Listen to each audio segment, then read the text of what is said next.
jawab ya, ya, ya. Ku jawab ya, ya, ya. Ku jawab ya Tuhan, ku jawab ya Tuhan, ku jawab ya, ya, ya.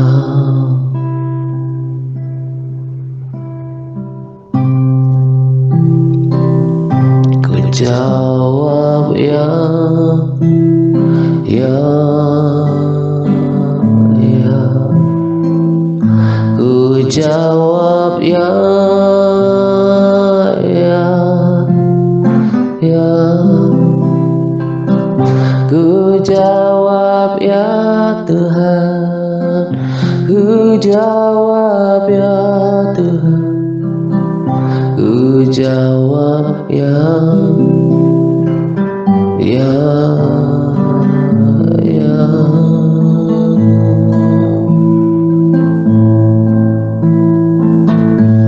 Ku jawab ya Tuhan. Oh, biar kehendakmu jadilah,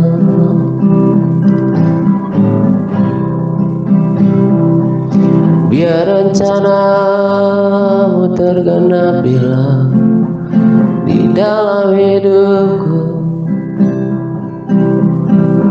Oh,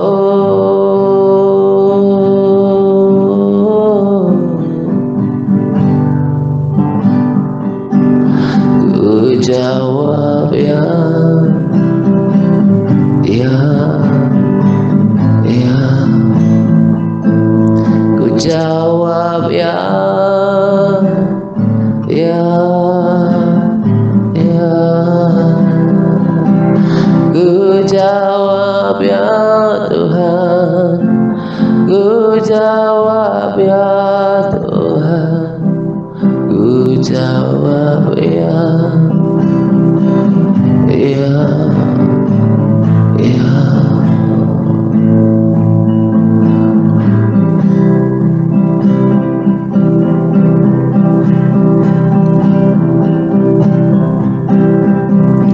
Ini aku percaya, tiada yang mustahil bagimu. Kuasamu ubahkanku, dasarku berharap. Ini aku berserah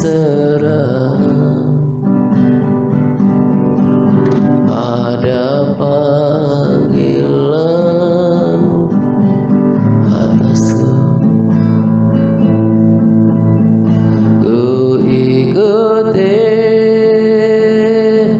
panggilanmu, ku kan setia sampai akhir hidupku.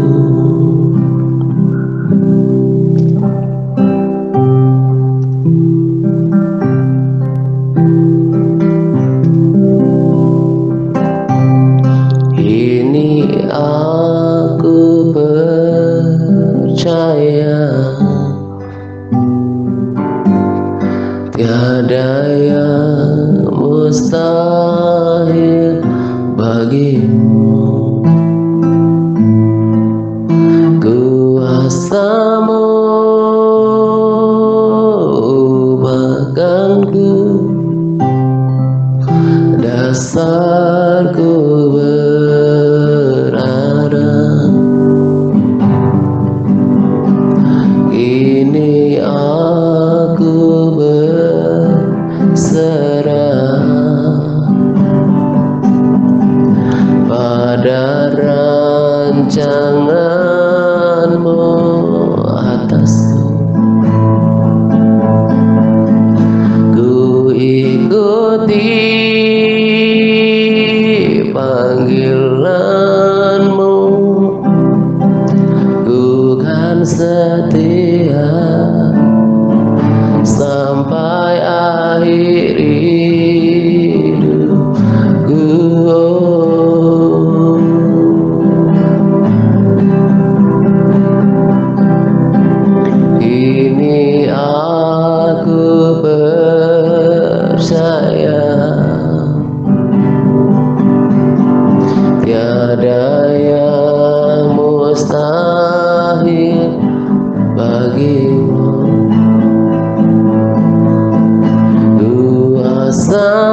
Shalom semuanya. Salam damai sejahtera untuk kita sekalian.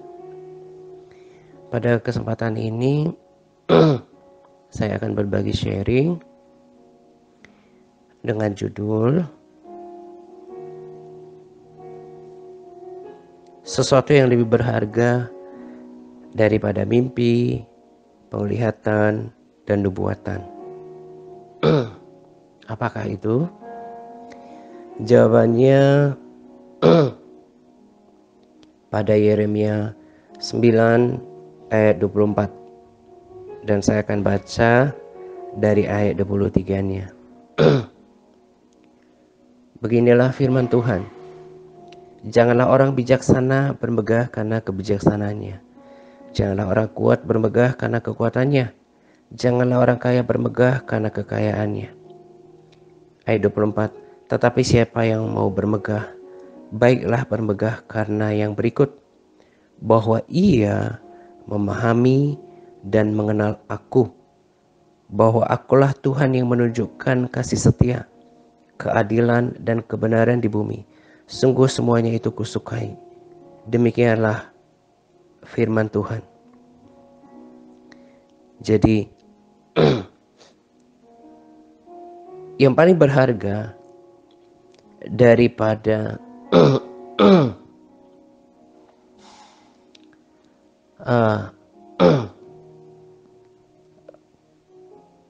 nubuatan, penglihatan, atau mimpi itu adalah firman Tuhan. Kenapa firman Tuhan?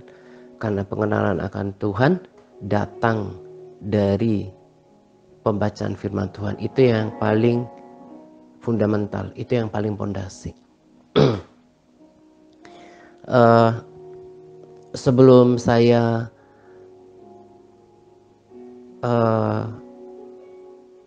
diingatkan tentang firman ini, saya ada satu pengamatan yang merupakan penegasan dari apa yang saya pengen share pada kesempatan ini. Para sahabat dan juga saudara bisa menyaksikannya di channel YouTube kita gitu ya.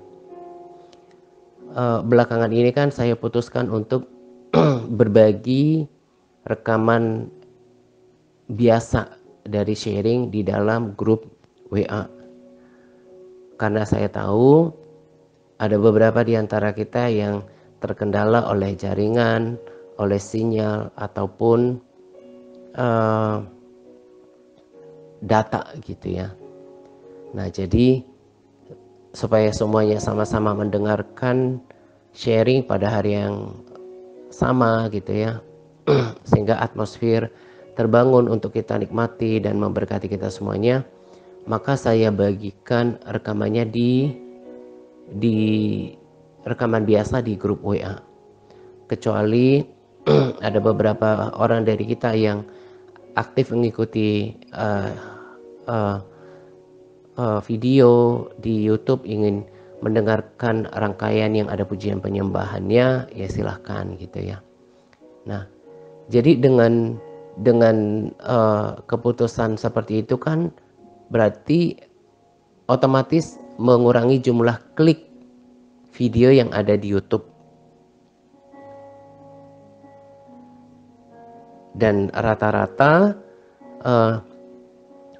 jumlah klik video kita di channel YouTube TRC itu di bawah 100. Tapi ada yang mengherankan diri saya ketika saya lihat ada satu video yang menonjol jumlah kliknya. Saya pikir ada apa ya dengan video yang satu ini gitu ya. Toh sama-sama sesi sharing gitu ya. Saya dapatkan dugaan yang saya menduga dan saya cukup yakin alasannya kenapa. Itu karena judulnya yang membuat keingintahuan kebanyakan orang. Nah, itu kan salah satu strategi yang digunakan oleh YouTuber untuk menarik perhatian viewer untuk mengklik videonya. Tapi saya nggak punya tujuan itu. Makanya kemarin saya katakan, coba saja saya buat judul besar-besar tentang mimpi bertemu Yesus. Oh, pasti lebih banyak lagi yang klik gitu ya. Tapi goalnya saya kan bukan jumlah klik, tapi bagaimana menuntun setiap orang mau berjalan, mau mengambil langkah atau keputusan untuk mengenal Tuhan lewat pembacaan firman.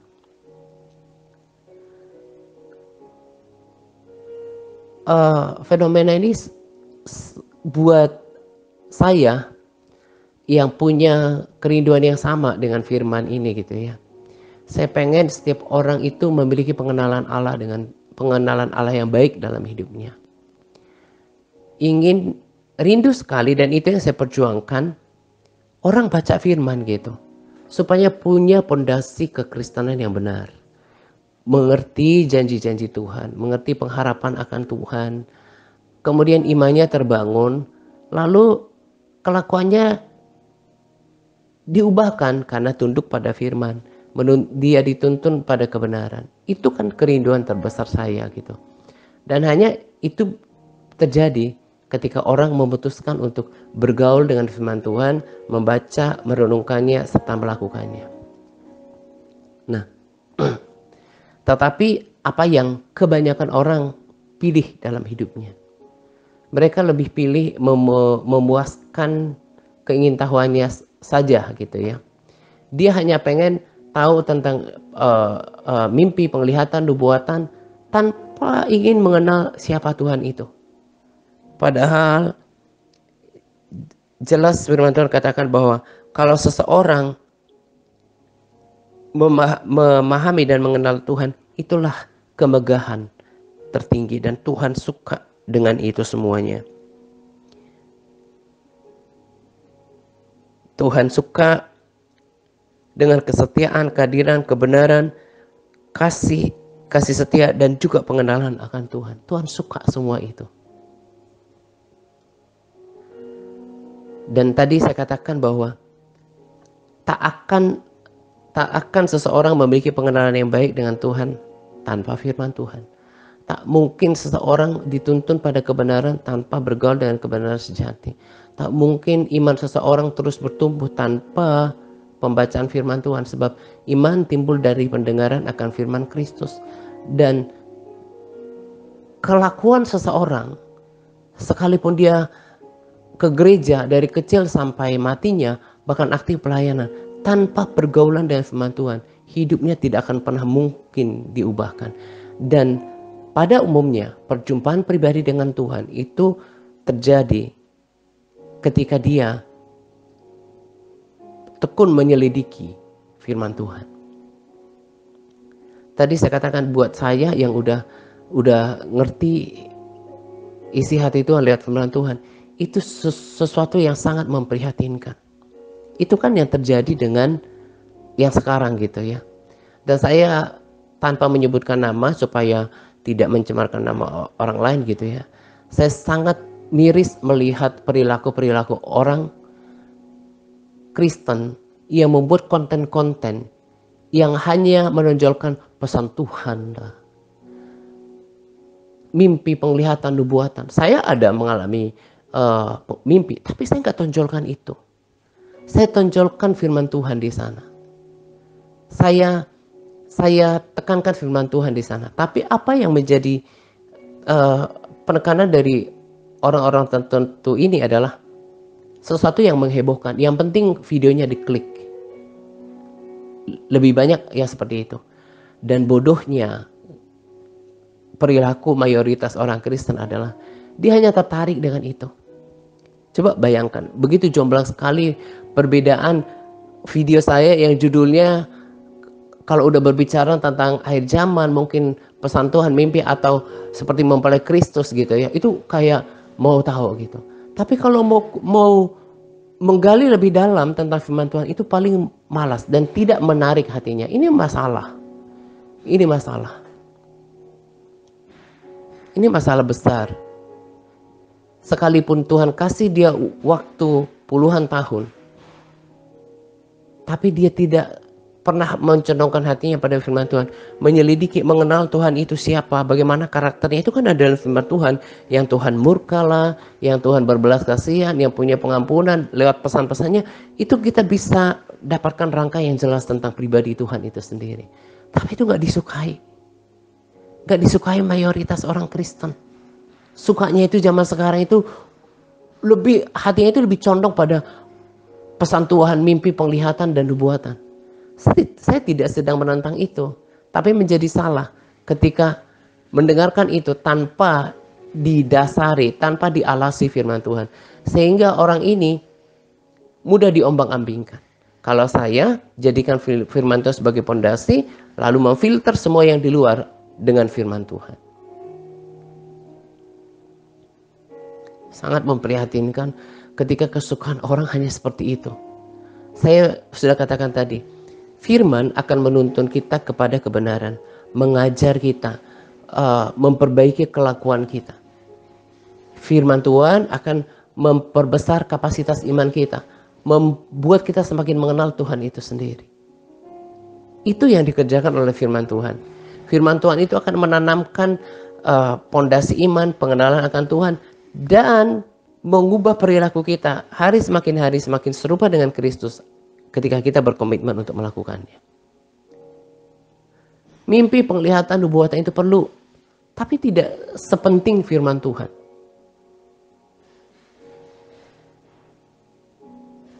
Dan kekristenan seseorang secara umum tidak akan pernah bertumbuh kalau gak makan firman Tuhan.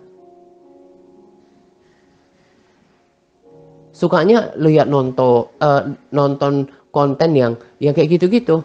Pesan Tuhan, nubuatan, penglihatan, mimpi gitu ya. Sekali lagi saya katakan itu gak salah. Tapi itu tidak membangun kekristenan orang.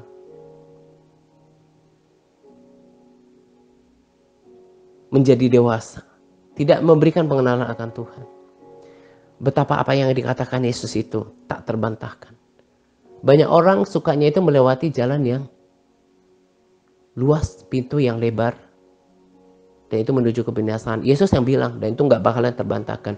Praktek hidup salah satunya adalah yang saya bagikan. Kecenderungan orang lebih suka memuaskan telinganya. Tidak suka mendisiplinkan dirinya. Itu fakta kan? Tidak. Saya mau kasih tahu bahwa musuh yang terbesar itu adalah diri kita sendiri. Dan kebanyakan orang tidak mau menyangkali dirinya dalam mengikut Tuhan. Kenapa musuh terbesar? Itu daging kita. Ego kita untuk misalnya tidak melepaskan pengampunan. Kemalasan kita untuk ketidakdisiplinan kita untuk membangun persekutuan yang teratur dengan Tuhan. Rasa bosan kita dan ketidaksukaan kita untuk bergaul dengan firman Tuhan. Ketidaksediaan kita untuk merenungkan dan menghafal firman Tuhan. Itu nggak disukai kebanyakan orang. Dan sampai titik ini, jalan 8 tahun pelayanan ini, itu membuat keyakinan saya dan damai sejahtera saya tetap teguh menjalankan pelayanan ini, menerima amanat ini di dalam hidup saya. Sebab buahnya sudah kelihatan. Orang mau dengarkan nubuatan sebanyak apapun, penglihatan, pesan Tuhan, mimpi sebanyak apapun, tak akan mengubahkan kehidupannya. Yang ada membuat orang ini menjadi orang Kristen yang bahkan cenderung aneh menurut saya. Dia lebih dengarkan apa kata manusia.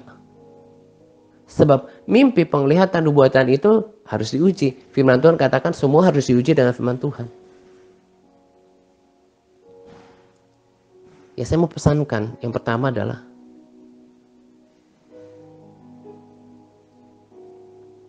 anggaplah penting dan bersungguh-sungguhlah untuk menjalankan tuntunan TRC yang membuat kerohanian kita terus bertumbuh. Saya dan para sahabat setia yang tetap bertumbuh dan diubahkan dalam pelayanan ini.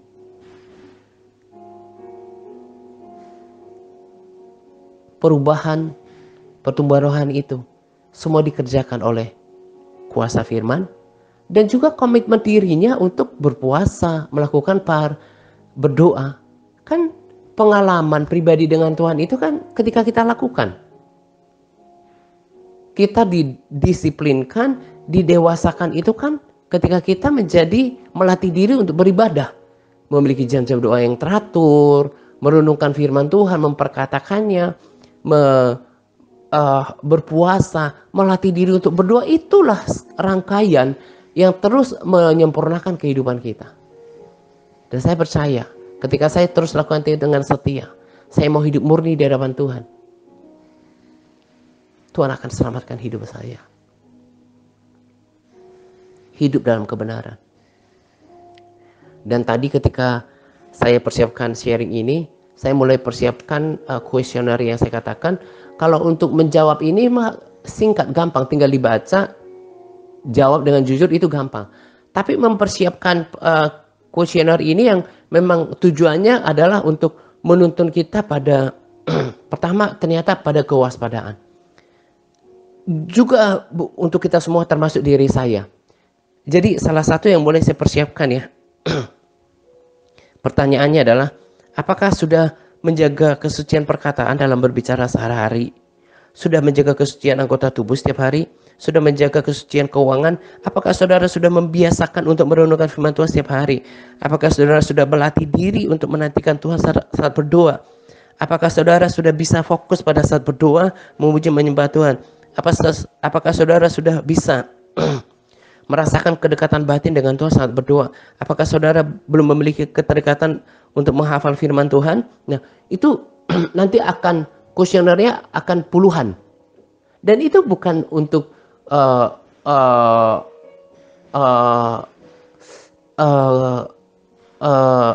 apa ya? Bukan cuma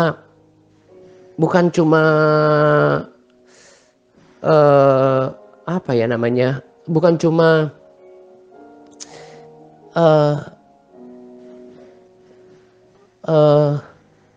kayak ini, bukan cuma kayak perangkat atau bagian daripada pemuritan, bukan. Apalagi cuma gagah-gagahan, tapi gagah-gagahan. Tapi ini akan betul-betul menyadarkan kita. Sudahkah saya setiap hari menjaga perkataan saya, gak ngegosip, gak ngatain orang, gak bohong, gak bicara kebun binatang? Itu betul-betul menanyakan pada diri kita sendiri. Dan nanti itu akan dibagi di grup RTRC Advance dan juga Beginner Med ketika diisi oleh seseorang.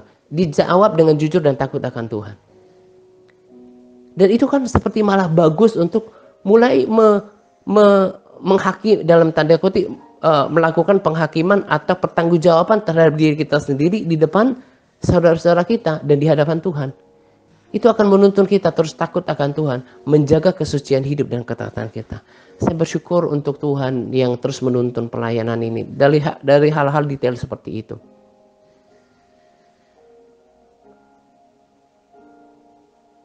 Saya sangat bersyukur untuk tuntunan saat ini. Semua kita diproses, yang gak sungguh-sungguh dipisahkan. Yang coba berlindung, ngumpet-ngumpet, gak mau berubah, gak mau memperbaiki kelakuannya, memperbaiki kedisiplinannya, dilepaskan. Hanya orang yang memiliki kemurnian hati yang tinggal di sini. Dan pelayanan ini disertai oleh Tuhan. Karena kita berbicara tentang firman, kita mau taat, kita mau takut Tuhan, dan kita mau melakukannya. Dengan tertuju kepada Tuhan. Gak ada yang lain. Pelayanan ini tidak akan pernah berhenti sampai Yesus datang. Karena di dalam pelayanan ini, orang-orang yang murni hatinya diubahkan loh. Diubahkan, termasuk diri saya. Itulah sukacita saya. Jadi lagi-lagi saya katakan, Jangan bosan dengan tuntunan TRC. Semua itu datang dari pewahyuan. Ini sampai belibet ngomongnya. Roh Kudus termasuk kuesioner ini. Apa yang saya tanyakan itu betul-betul untuk menuntun kita pada kesadaran. Semakin kita mengevaluasi, mengoreksi hidup kita nanti ke depan. Jangan seperti kebanyakan orang bodoh di sana. Kata Tuhan, kebanyakan orang sukanya melalui jalan yang lebar, jalan yang luas dan pintu yang lebar itu. Tapi biarlah kita terus memilih jalan yang sempit, sekalipun sesak pintunya. Tapi nanti ketemu Tuhan. Mendisiplinkan diri untuk baca firman itu sesuatu yang tidak mudah awalnya. Tapi menjadi satu kenikmatan. Ketika dilakukan dengan ketekunan. Dengan hati yang murni kepada Tuhan. Orang yang selalu seide bersama dengan saya untuk selalu firman Tuhan, firman Tuhan, firman Tuhan. Itu akan, dan mau diubahkan menjadi pelaku firman Tuhan. Itu nanti akan bersama-sama dengan saya. Sampai akhir pertandingan iman selesai. Apa kata firman tadi? Tuhan suka kalau kita mengenal Dia. Dan caranya, jembatannya, sarananya yang paling pondasi adalah firman Tuhan. Lalu kedua adalah persekutuan pribadi dengan Tuhan. Sederhana sebenarnya kalau mau ikut Tuhan. Asal kita mau. Dan kita mau melawan diri kita sendiri. Melawan ketidaksetiaan, ketidakkonsistensi, ketidakkonsistenan, kemudian ketidakdisiplinan. Hawa nafsu kita untuk makan dan minum, menyangkali diri kita, membuang ego kita untuk mau dibentuk untuk memiliki kerendahan hati, tidak sombong. Saya katakan kalau kita tetap setia di tempat ini, saya percaya rombongan ini adalah rombongan yang akan disamakan oleh Tuhan. Asal terus berpegang pada firman Tuhan. Jadi utamakan firman Tuhan di atas segala sesuatu. Saya nggak larang mimpi penglihatan dan nubuatan. Tapi menjadi bodohlah orang ketika bahkan sikap kekristenannya sangat dipengaruhi oleh itu. Apalagi sudah lagi dia tidak mempersesuaikannya dengan firman Tuhan. Ini yang paling Tuhan sukai, pengenalan akan Tuhan. Dan itu hanya didapatkan lewat pergaulan dengan firman Tuhan. Kita bersyukur ada di komunitas ini. Saya membangkitkan semangat kita bukan berarti supaya setia di TRC, enggak. Setia pada tuntunan yang sudah diwahyukan, dibukakan, diberikan hikmat oleh Tuhan dalam pelayanan ini. Dan enggak bisa disangkali hasilnya kan hanya mereka yang murni hatinya untuk diubahkan, mau mengenal Tuhan, tetap akan diubahkan kok. Tapi kalau enggak murni hatinya, enggak sungguh-sungguh menjadi pelaku firman Tuhan, enggak memiliki kerendahan hati untuk dibentuk, emang akan terlepas. Tetap tinggal kelompok kecil. Dan kita menyongsong Yerusalem baru sambil, seperti firman Tuhan katakan, sambil berpegang pada firman Tuhan. Nah kiranya sharing, motivasi ini terus membuat kita terarah terus hanya melakukan apa yang kita lakukan di TRC. Taat, menjaga kesucian hidup, terus meningkatkan persekutuan dengan Tuhan. Bukan cuma kuantitas tapi kualitasnya juga. Ini saja yang saya mau bagikan pada sharing motivasi di awal pekan ini. Terus lakukan dengan semangat. Hanya itu yang terus membuat kita kuat. Menuntun kita pada kebenaran. Semakin berakar dalam Tuhan. Dan jangan lupa untuk menjadi pelaku. Sebab orang kalau tahu firman tidak melakukannya, dia adalah penipu. Dan nanti akan disingkirkan oleh Tuhan. Gitu ya. Selamat menjelang 2 pagi untuk kita sekalian. Semangat berpuasa kepada OLM TRC yang terus bersemangat dalam berpuasa. Semangat par Tuhan Yesus memberkati kita senantiasa. Amin. Ini aku berserah pada rancangan-Mu atasku. Ku ikuti panggilan-Mu, ku kan setia sampai akhir hidupku.